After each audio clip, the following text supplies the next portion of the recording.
कुछ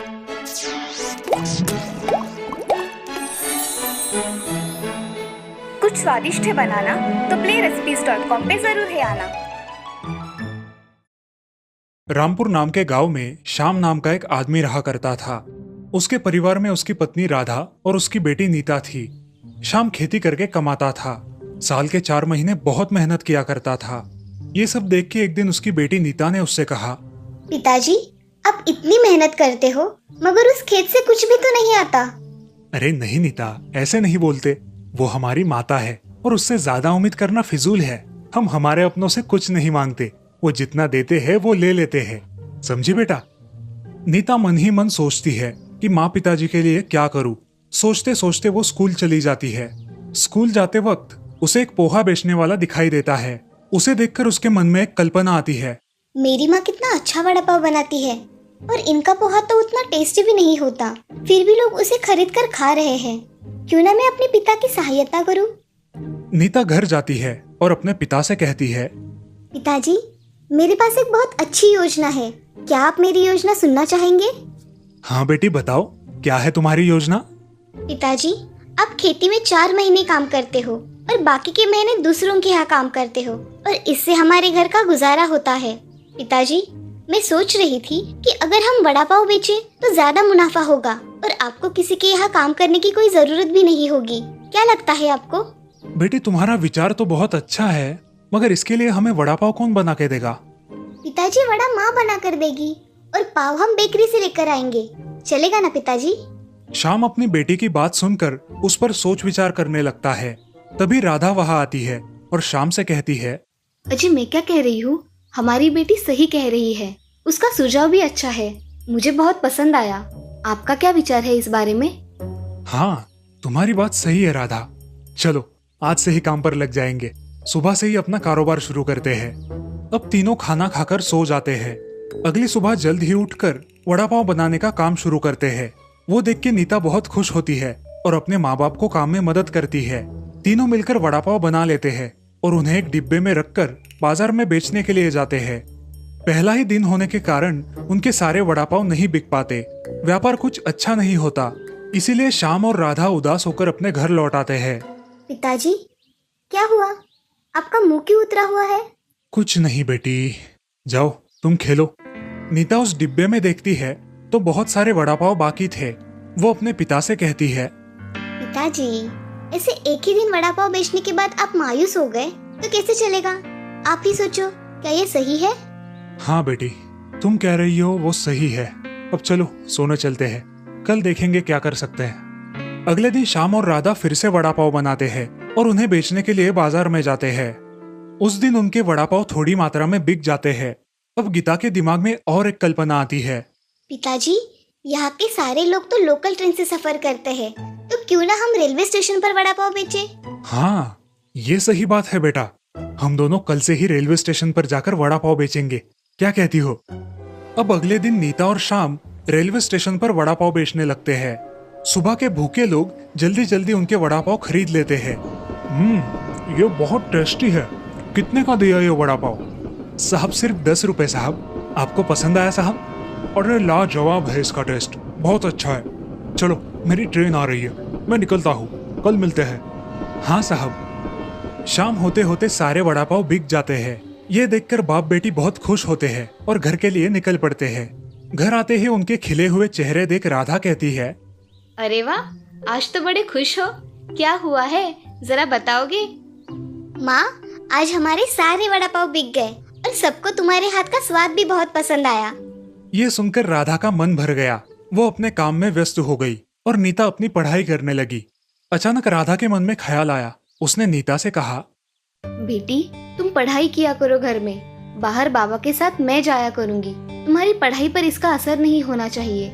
नहीं माँ, मैं पढ़ाई करते करते पिताजी की मदद कर लूंगी, तुम चिंता मत करो। जैसे तुम ठीक समझो। तुमने कभी किसी की सुनी है क्या? नीता मन लगाकर पढ़ाई करने लगी और उसी के साथ साथ अपने पिताजी की वड़ा पाव बेचने में मदद भी करने लगी। शाम का धंधा अब ठीक चलने लगा। उसने अब खुद की एक वड़ा पाव की गाड़ी भी खरीद ली। वो गाड़ी उसने स्टेशन के बाहर खड़ी कर दी और ग्राहकों को गरम गरम वड़ा पाव देने लगा। धीरे धीरे उसके ग्राहक भी बढ़ने लगे।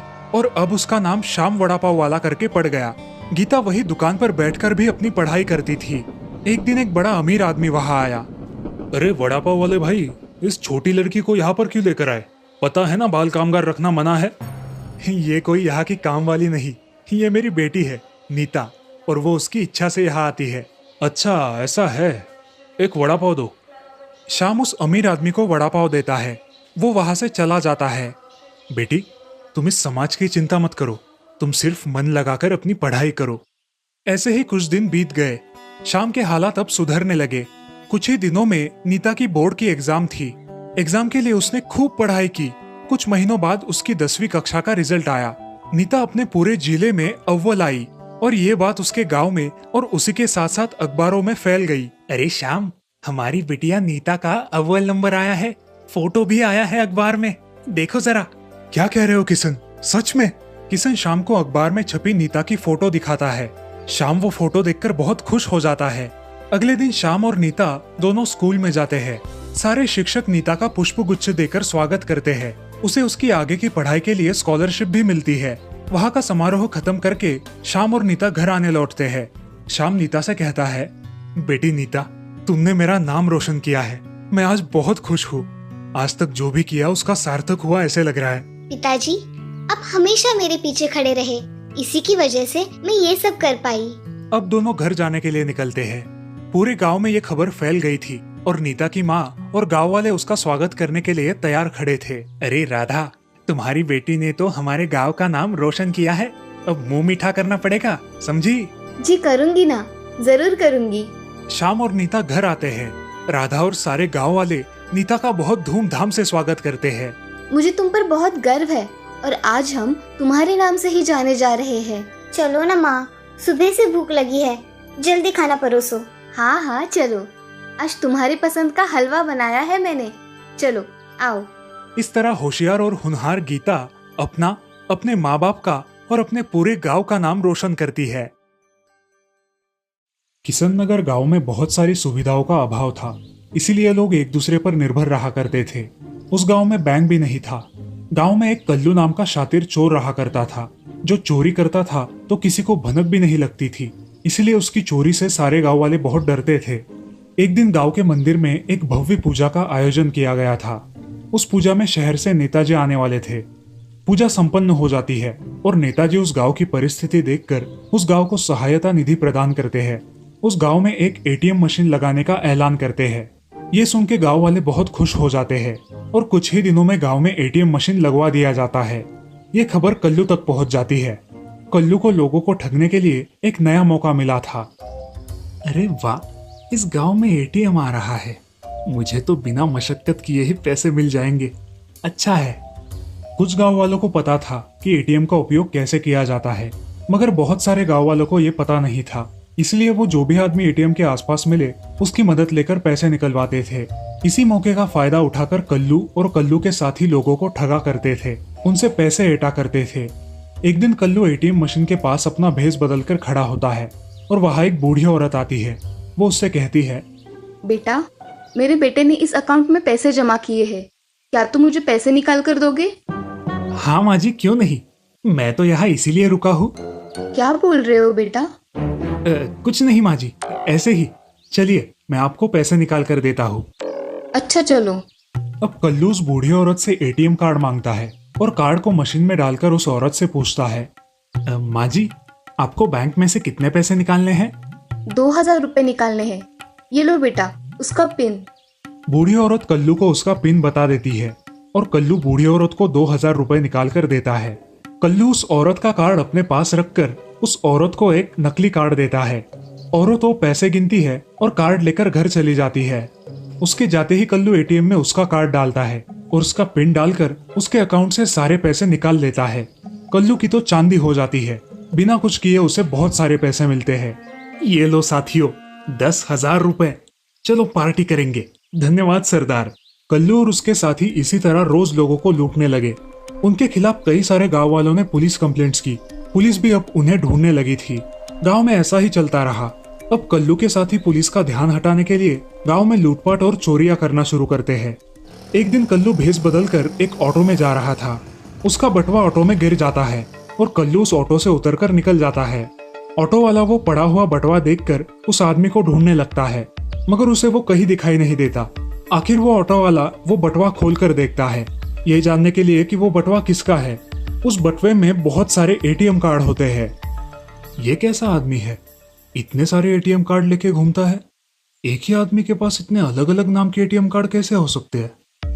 ऑटो वाला हर रोज की तरह अपनी ऑटो एक जगह खड़ी कर देता है जिससे उसे सवारी मिल सके। तभी उसे कल्लू दिखाई देता है। साहब, ओ साहब, आप उस दिन मेरे ऑटो में आए थे ना? आपका ये बटुआ इस रिक्शा में ही छूट गया था, ये लीजिए। धन्यवाद भाई, तुमने मेरी बड़ी मदद की। साहब बुरा ना मानो तो एक सवाल पूछूं? हाँ पूछो ना भाई। आपके बटुए में आपका कार्ड कौन सा है, क्योंकि इतने अलग अलग नाम के कार्ड्स हैं? अरे भाई मेरा बिजनेस है ना, इसलिए अलग अलग लोगों के कार्ड रखने पड़ते हैं। ओह अच्छा अच्छा भाई, चलो आज कहाँ जाना है आपको? यही बस स्टॉप के पास जाना है। तभी एक बूढ़ा आदमी वहां आता है। बेटा मुझे भी बस स्टॉप पे जाना है और एटीएम से पैसे निकालने हैं, क्या तुम मेरी मदद कर दोगे? हाँ जरूर करूंगा, आप बैठो, मैं आपको पैसे निकाल दूंगा। अब ऑटो में कल्लू और वो आदमी बैठ जाते हैं।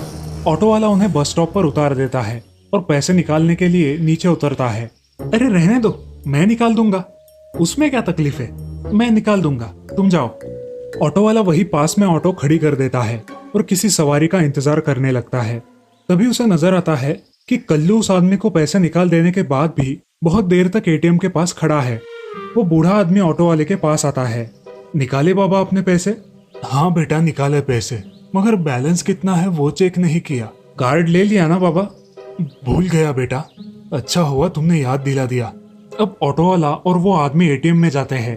कल्लू वहां से पैसे निकाल रहा था। ऑटो वाले को देखकर वो चौंक जाता है। साहब आपने इनका कार्ड लिया था, वो वापस नहीं दिया? हाँ ये लो। मेरा काम तो हो गया। ऑटो वाला और आदमी वापस चले जाते हैं। ऑटो वाले को कल्लू पर शक हो जाता है।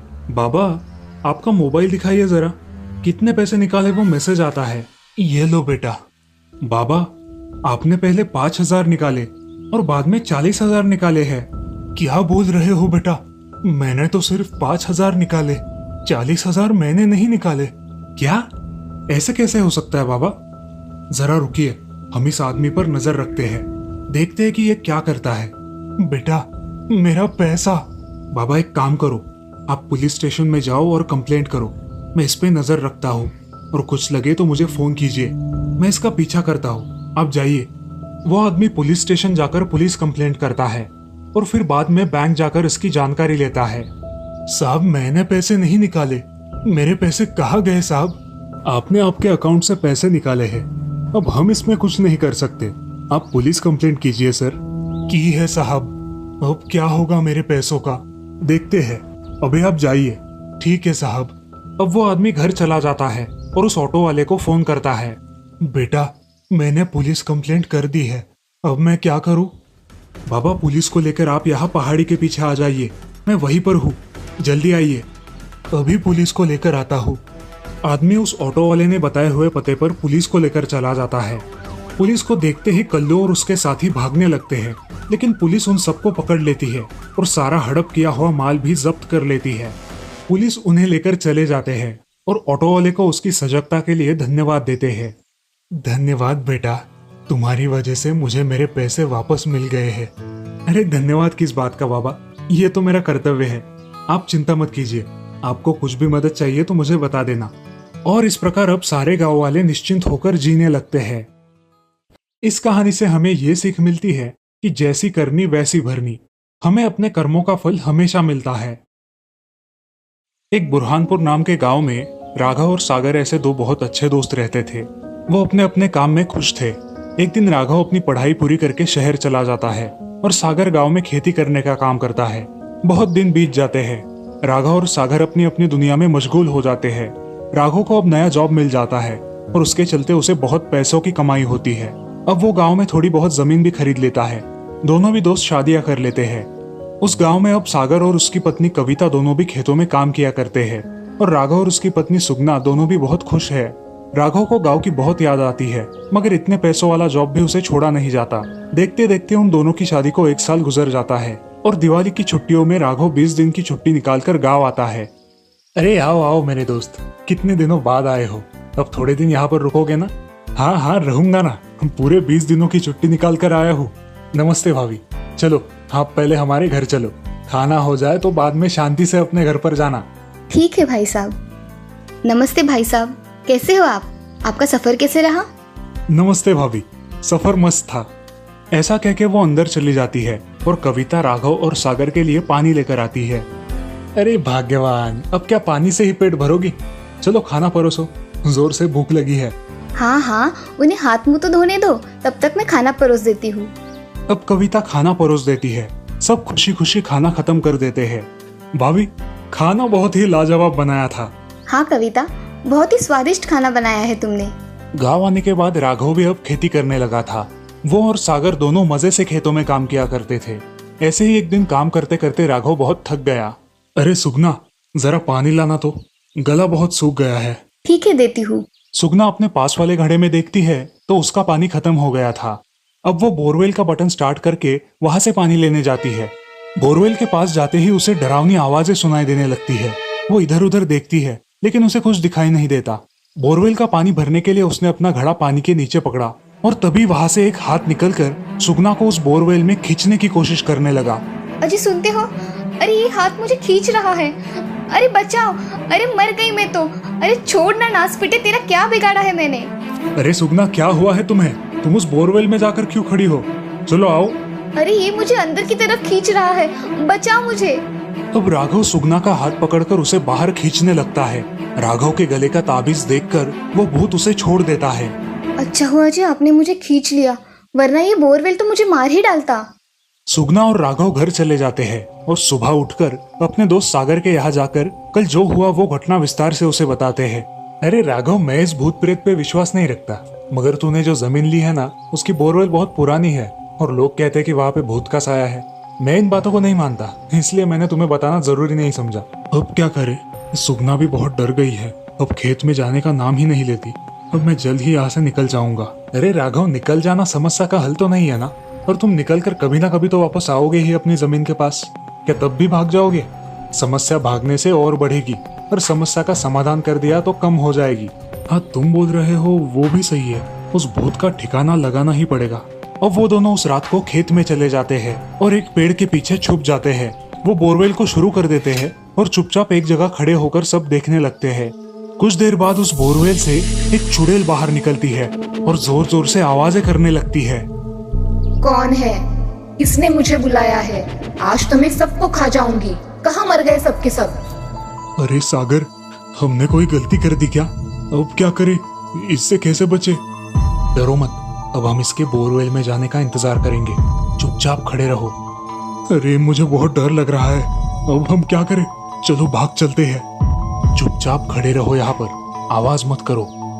सागर और राघव पेड़ के पीछे छुपकर उस चुड़ैल को देखते रहते हैं। बहुत देर हो जाने के बाद भी कुछ खाना ना मिलने की वजह से चुड़ैल जोर जोर से चिल्लाने लगती है। तभी उसे खेत में एक कुत्ता नजर आता है। वो उस कुत्ते के पास जाकर उसे खा जाती है। ये सब देखकर राघव और सागर डर के मारे पानी पानी हो जाते हैं। अब चुड़ैल वापस बोरवेल के अंदर चली जाती है। सुबह हो जाती है और राघव और सागर अपने घर चले आते हैं। अरे सुगना, सच में वहाँ पे भूत है। तुम कल बोल रही थी ना, वो सही है। हमने कल ही हमारी आंखों से भूत को देखा है। मगर हमारी बात का कोई विश्वास नहीं करेगा। अगर हम गांव वालों को ये बात बताएंगे तो वो हमें पागल कहेंगे। मगर क्या किया जाए जिससे सांप भी मरे और लाठी भी ना टूटे? अजी मेरे विचार से हमें बोरवेल के पास सीसीटीवी कैमरा लगाना चाहिए, जिससे हमारे हाथ सबूत आ जाएगा। ये अच्छी कल्पना है। अब राघव उसी दिन जाकर एक सीसीटीवी कैमरा लेकर आता है और एक इलेक्ट्रिशियन की मदद से उसे खेत में फिट करवा देता है। अब एक औरत उस बोरवेल पे पानी पीने के लिए आती है। बचाओ, ये नासपिटी ने मुझे पकड़ लिया है, बचाओ बचाओ मुझे। वो चुड़ैल उसे भी खा डालती है और बोरवेल में चली जाती है। ये सब सीसीटीवी कैमरे में रिकॉर्ड हो जाता है। और सुबह जब राघव और सागर खेत में आते हैं तब वो सीसीटीवी फुटेज लेकर घर आते हैं। फुटेज चेक करने के बाद उन्हें दिखाई देता है कि किसी औरत को वो चुड़ैल खा गई। अरे सागर, ये औरत कौन है? हमारे गांव की है क्या? हाँ, अरे ये हरिया की बीवी लक्ष्मी है। ये कल उस भूतिया बोरवेल पे पानी लेने के लिए गई थी और उसका पति इसे गाँव में ढूंढ रहा है, मगर ये कहीं मिली नहीं। अरे कैसे मिलेगी इसको? उसे तो वो चुड़ैल खा गई। अब क्या करे? जब भी कोई बोरवेल स्टार्ट करेगा ये लोगों को आकर मार डालेगी और खाकर चली जाएगी। अब हमें ही कुछ करना होगा। अब दोनों गांव के सरपंच जी के पास चले जाते हैं। वो अपने साथ सीसीटीवी का फुटेज भी लेकर जाते हैं। नमस्ते सरपंच जी। नमस्ते, आइए ना। सरपंच जी, आपकी थोड़ी सहायता चाहिए थी। कैसी सहायता चाहिए आपको? मेरे खेतों में भूत का साया है। वो चुड़ैल बोरवेल में रहती है। हमें उससे जल्द पीछा छुड़ाना चाहिए। अगर ऐसा नहीं हुआ तो एक एक करके गांव वालों की जान चली जाएगी। ऐसा थोड़ी ना होता है, हम भूत नहीं होते हैं। हमें पता था कि हम पे कोई विश्वास नहीं करेगा। अच्छा एक बात बताओ, हरिया की पत्नी लक्ष्मी अचानक से गायब कैसे हो गई? अब वो मुझे क्या पता, उस हरिया को ही मालूम होगा। अब राघव और सागर सरपंच जी के घर से निकल जाते हैं। रास्ते में उन्हें हरिया मिलता है। तुम बाबू गांव से आए हो ना, यहाँ क्या कर रहे हो? अरे छुट्टियों में यहाँ आया था। यहाँ तो कुछ अजीब सा ही दिख रहा है। अब मेरा ही ले लो। मेरी पत्नी के साथ कोई झगड़ा नहीं, कोई बवाल नहीं, फिर भी कहाँ चली गई क्या पता। अब तो ढूंढ ढूंढ के थक गया हूँ, सब तरफ देख लिया। चलो तुम मेरे साथ, मुझे तुम्हें कुछ दिखाना है। अब राघव के साथ हरिया उसके घर चला जाता है। राघव और सागर एक जगह बिठाकर उसे वो सीसीटीवी फुटेज दिखाते हैं। वो सब देखकर हरिया हैरान हो जाता है और जोर जोर से रोने लगता है। वो तुरंत राघव के खेत के बोरवेल के पास जाता है और वहां बैठकर रोने लगता है। राघव और सागर उसे समझाने की बहुत कोशिश करते हैं, लेकिन वो उनकी एक नहीं सुनता। हरिया अकेला ही उस बोरवेल के पास रोते बैठता है। अब रात हो जाती है। उस खेत के रास्ते से कुछ डाकू गुजर रहे होते हैं। उन्हें बहुत प्यास लगती है तो वो बोरवेल के पास पानी पीने के लिए आते हैं। तभी उनकी नजर हरिया पर पड़ती है। अरे भाई क्या हुआ, ऐसे क्यों बैठे हो? मेरा सब कुछ बर्बाद हो गया, मैं क्या करूं? अरे हुआ क्या है वो तो बता, हम तुम्हारी मदद कर देंगे। बोल। इस बोरवेल ने मेरी बीवी को खा डाला है, अब मैं क्या करूं? अरे ऐसा भी कभी हुआ है क्या कि किसी बोरवेल ने किसी की जान ले ली? अरे कल्लू, जरा बोरवेल का बटन तो दबाओ। हाँ सरदार, शुरू करता हूँ। कल्लू के बटन स्टार्ट करते ही उस बोरवेल से अलग अलग आवाजें आने लगती है। वो सुन के हरिया डर जाता है और दूर खड़ा रहता है। तभी कल्लू और कालिया पानी पीने के लिए अपना हाथ आगे बढ़ाते हैं और तभी उस पानी में से एक बहुत बड़ा हाथ बाहर आता है और कल्लू को खींचकर वो चुड़ैल खा लेती है। कौन है रे? हम डाकुओं पर हाथ डालने की किसकी हिम्मत हुई? बाहर आओ। अब भूत बोरवेल से बाहर आती है। चल आ गई बाहर, अब क्या करेगा तू कालिया? अरे चुड़ैल जी छोड़ दीजिए, गलती हो गई, छोड़ दीजिए। अब कहाँ गई तेरी बड़ी बड़ी बातें? हाँ, बहुत दिनों से भूखी हूँ, आज पेट भर के खाना खाऊंगी। ऐसा कहते ही भूत उसे खा डालती है। हरिया पेड़ के पीछे छुपकर ये सब देख रहा होता है। कल भी और आज भी मुझे अच्छी मेजबानी मिल गई, अब कल का इंतजार रहेगा। अरे ये नासपीटी तो मुझे भी खा जाएगी, इसका कुछ तो करना होगा, ये किसी को नहीं छोड़ेगी। ऐसा कह के हरिया वहां से चला जाता है। अब राघव और सागर सोचते हैं कि उस भूत का क्या किया जाए, मगर फिलहाल उन्हें कोई उपाय नहीं मिल रहा। अभी वो भूत उस बोरवेल में ही है।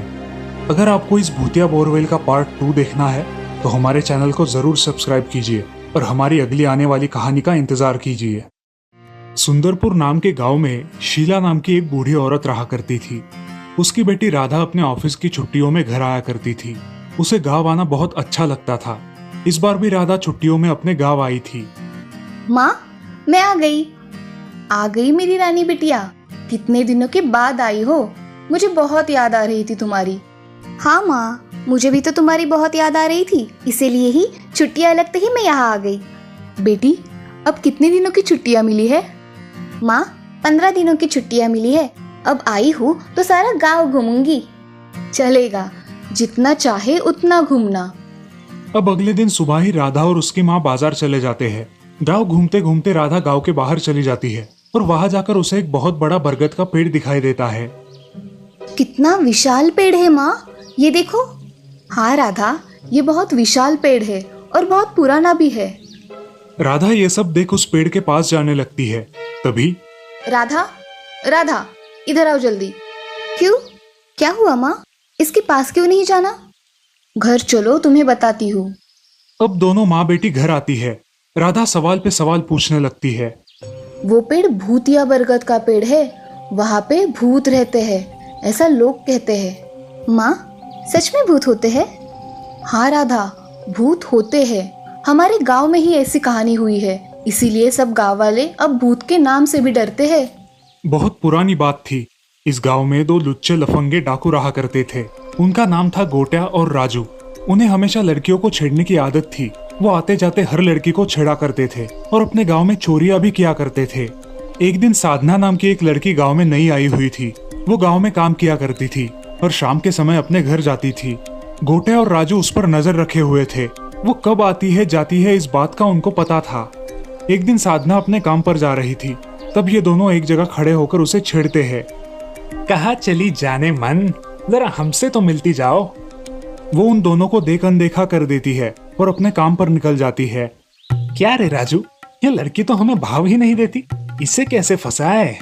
अरे फंसेंगी, चिंता मत करो। ऐसा बोलकर वो चले जाते हैं। कुछ दिनों तक ये दोनों उसे बहुत तंग करते हैं। अब वो बहुत परेशान हो जाती है। एक दिन रात के समय साधना को काम से आने में देर हो जाती है और उसे ये दोनों गुंडे रास्ते में ही पकड़ लेते हैं और उससे हाथापाई करते हैं। छोड़ो मुझे, बचाओ बचाओ, कोई है, मुझे इन बदमाशों से बचाओ। कोई नहीं आएगा रानी यहाँ पर, अब तुम हो और हम हैं। अब चुपचाप खुद को हमारे हवाले कर दो। वो तीनों जहाँ खड़े थे वहाँ एक बरगद का पेड़ था जो ये सब सुन रहा था। साधना अब गोट्या के कमर से चाकू निकालकर खुद को मार डालती है। ये देखकर दोनों बहुत डर जाते हैं और वहां से भागने की कोशिश करते हैं। साधना जोर से जमीन पर गिर पड़ती है। उस बरगद के पेड़ की आत्मा साधना के मृत शरीर में चली जाती है। उसकी आवाज बहुत डरावनी हो जाती है और उसकी आंखें लाल हो जाती है। अब वो दोनों चोरों का पीछा करती है और एक ही झटके में उनकी गर्दन पकड़कर उन्हें मार डालती है। अब वो गांव के बाहर जाकर खड़ी हो जाती है और गांव में प्रवेश करके जोर जोर से गुर्राने लगती है। मैं इस गांव के किसी को नहीं छोड़ूंगी। मुझे मारा है ना, अब मैं किसी को नहीं छोड़ूंगी। ये देख सारे रास्ते से आने जाने वाले लोग डर जाते हैं। सब इधर उधर भागने लगते हैं। जो भी उसके शिकंज में आता है वो उसे मार डालती है। अब साधना का भूत रात को भी गांव में घूमने लगा। लोगों का बाहर निकलना भी मुश्किल हो गया। अब डर के मारे वे बाहर भी नहीं निकलते थे। ऐसे ही एक दिन दो दोस्त बातें कर रहे थे। अरे माधव, ये भूत हम सब गाँव वालों को मार डालेगी। जब तक ये जिंदा है तब तक हम सुरक्षित नहीं है। कब मौत का बुलावा आ जाए क्या पता। हाँ हरिया, सही कह रहे हो। इस भूत ने तो हमारा जीना ही मुश्किल कर दिया है भाई। चलो ऐसा करते हैं कि हम कुछ लोग मिलके सरपंच जी के पास जाकर अपनी कहानी सुनाते हैं, शायद कुछ हल निकल आए। ऐसा कहते हो तो चलो फिर। अब हरिया, माधव और गांव के अन्य लोग मिलकर सरपंच जी के घर चले जाते हैं। अब सरपंच जी भी इस विषय के बारे में सोचते हैं। क्या करे सरपंच जी, कोई रास्ता ही नजर नहीं आता है। इस भूत को हमें इस गांव से भगाना ही होगा। हाँ, आपकी सारी बात सच है, मगर हमें अब जोश से नहीं होश से काम लेना होगा। इसलिए जो भी निर्णय होगा वो सोच विचार के बाद ही होगा। सरपंच जी, क्या तब तक हाथ पर हाथ धरे बैठे रहे या खुद के मरने का इंतजार करे? मेरे विचार से हमें इस गांव के जो सिद्ध बाबा है उनके पास जाना चाहिए। वही हमें कुछ उपाय बताएंगे। हाँ सरपंच जी, आपका विचार अच्छा है। चलो हम सब अभी उस बाबा के पास चले जाते हैं। ऐसा कह के सारे गांव वाले बाबा के पास चले जाते हैं और इधर भूत गांव में आकर लोगों की तलाश करता रहता है और जो मिले उसे मार डालता है। सारे गांव वाले बहुत डर जाते हैं और जल्दी जल्दी बाबा के पास पहुंचते हैं। बाबा, हम सुंदरपुर गांव से आए हैं, आपकी कुछ सहायता चाहते हैं। कैसी सहायता चाहिए आपको मुझसे? बाबा, हमारे गांव पर एक भूत का साया है, आप हमारी मदद करेंगे ऐसी आशा है। हम बहुत आशाएं लेकर आए हैं आपके पास। बाबा आंखें बंद कर लेते हैं और ध्यान में लीन हो जाते हैं। कुछ देर बाद बाबा अपनी आंखें खोलते हैं। वो एक बरगद के पेड़ की आत्मा है जो साधना नाम के लड़की के शरीर में प्रवेश कर चुकी है और अब वो सबसे बदला लेना चाहती है। अब हम क्या करें बाबा? कल ही हमें उस लड़की को मारना होगा वरना अनर्थ हो जाएगा। बाबा, मगर किसी की बलि चढ़ाना ठीक नहीं है। बहुत लोग मरने से अच्छा है कि एक मर जाए और बाकी सब जीवित रहे। अब सारे लोग बाबा की बात पर विश्वास रखते हैं। कल उसे शाम के समय गांव के बाहर का जो बरगद का पेड़ है उसके पास लेकर आना है। मैं तुम सबको वही मिलता हूँ। ये लो, सारे लोग ये सुरक्षा कवच पहन लो। ये धागा आपकी रक्षा करेगा और हमारा काम हो जाएगा। हाँ बाबा, आप जैसा बोल रहे हो वैसा ही होगा। अब हमें कल शाम को बरगद के पेड़ के पास जाना है और वहां जाकर सबको छुप जाना है। 2-3 लोग गांव के बाहर खड़े रहेंगे जिससे वो भूत बरगद के पेड़ के पास आ सके। जैसे ही वो दिखे तुम सब लोग वहां से भागना शुरू कर देना। हाँ, ऐसा ही करेंगे। चलो घर चले। अब सारे गांव वाले बाबा को प्रणाम करके वहां से निकल जाते हैं और दिन भर शाम का इंतजार करते हैं। जैसे ही शाम हो जाती है, गांव वाले बरगद के पेड़ के पास छुप जाते हैं। 3 गांव वाले बाहर रुकते हैं। अब उन्हें वो भूत दिखाई देता है। गांव वाले भागने लगते हैं और बरगद के पेड़ के पास चले जाते हैं। भूत भी बरगद के पेड़ के पास चला जाता है और जोर से गुर्राने लगता है। अब बाबा उसके पास आते हैं और उसके बदन पर एक भस्म फूंकते हैं। बाद में उसके पास एक चाकू डालते हैं।